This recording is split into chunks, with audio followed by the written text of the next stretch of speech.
Hey Mon! So as you know, I am majoring in math in hopes to get a teaching degree and therefore teach math. Because of that, I'm taking a class that's specifically about how to teach math. Technically it's math and science, but my class is mostly math people. As a part of this class, we are assigned to a mentor teacher, and we go and observe them once and then teach 3 times throughout the semester. So my teaching partner and I had our first teach this past Friday, and I just wanted to say, I'm so excited for the rest of this semester. Do you ever have those things where you think you can do them, but you're not like 100% sure that you'll actually be able to do them? That's how I was, especially as we got closer to this teach, because you know me, I don't like to be in the front, I don't like to be the leader, so it doesn't quite make sense that I'd want to be a teacher.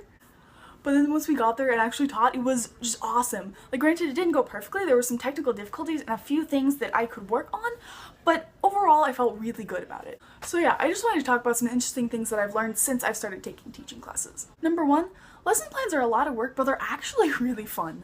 Like you always hear about how much time teachers spend working outside of school, but I always assumed that most of that time was spent like grading things or putting worksheets together and all that kind of stuff. And that the lesson plans were just kind of like, okay, this is what I'm going to do today, this is the worksheet, maybe like this is the schedule for this week kind of thing.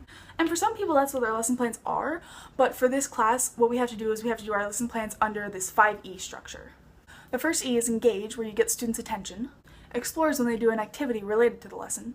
Explain is normally when you get students to present what they figured out during the explore section, and then you use that to actually kind of tell them the things, give them the definitions and the equations, and basically explain why they did what they did in the explore section. And then you have elaborate, which is basically a section where you put in things that it would be really cool if you can do in the lesson, but things that you can cut if you don't end up having time. And then evaluate kind of explains itself. It's where you figure out like, what did the students actually learn? Do they know the things that you taught them? Do you need to reteach this stuff and figure it out kind of thing? And I know it's going to sound weird, but planning these lesson plans is kind of like when you're planning a get-together where not only are you allowed to micromanage, you are encouraged to do so.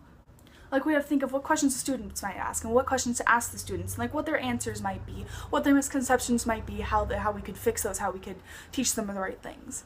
And just basically it's really fun because you get to explore every aspect of what may or may not happen in the lesson, and so then by the time you get there it's like, okay, so we go down this route and then we go down this route, and then it's just so great. There's not as many things left up to chance, and so then when things do go how you don't expect them to, you have different ways to deal with it, and it's great. Second thing is that names are really important.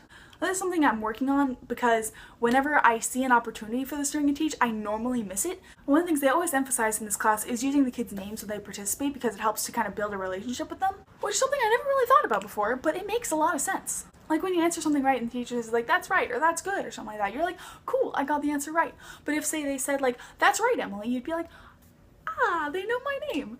And it's really cool. 3, you're not supposed to call kids out as punishment. You know those times in class where somebody's like dozing or they're talking and the teacher will call them out like, I don't know, like, Benji, what are we working on right now? And Benji would just like sit there embarrassed until the teacher keeps teaching. Well, you're not supposed to do that. In fact, we're taught to avoid it at all costs. I don't know, it feels like this little victory that I can think about teachers that do that and just kind of say to them in my head, like, you're wrong. That's not what you're supposed to do. There are so many other ways you can go about that and not break down the self-esteem of your students. I don't know, it's nice to know that. Number 4 is, I could actually do this. In the first class of this like sequence of teaching classes, you teach elementary school students, and my partner and I ended up teaching electric currents to 3rd graders. Now these kids were sweet and adorable and great, but because they're so young, I sometimes got a little flustered because I wasn't quite sure how much I could help them or how much I could push them or how much I could joke with them because, you know, they're little kids. But this semester we teach middle school students, and it's like a breath of relief. Like, I can do this. I have a much better understanding of how I can interact with them, and they can better articulate their thoughts and their struggles and all that kind of stuff, and it's so great.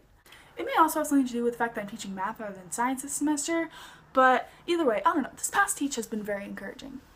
Okay, so my question for this week, I got question 50, which is, you want to know what question 50 is? Question 50 is, what's up? I got the very last question on the questionnaire, which I think at this point this person was kind of running out of questions, and so they just said, what's up?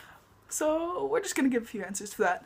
So what's up is the sky, planes, homework, lots of homework. And you know what else is up? We've got 1 more week till spring break. We can do this and then we'll be home for a week and it'll be great.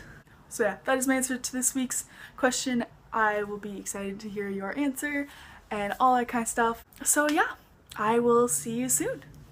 Bye!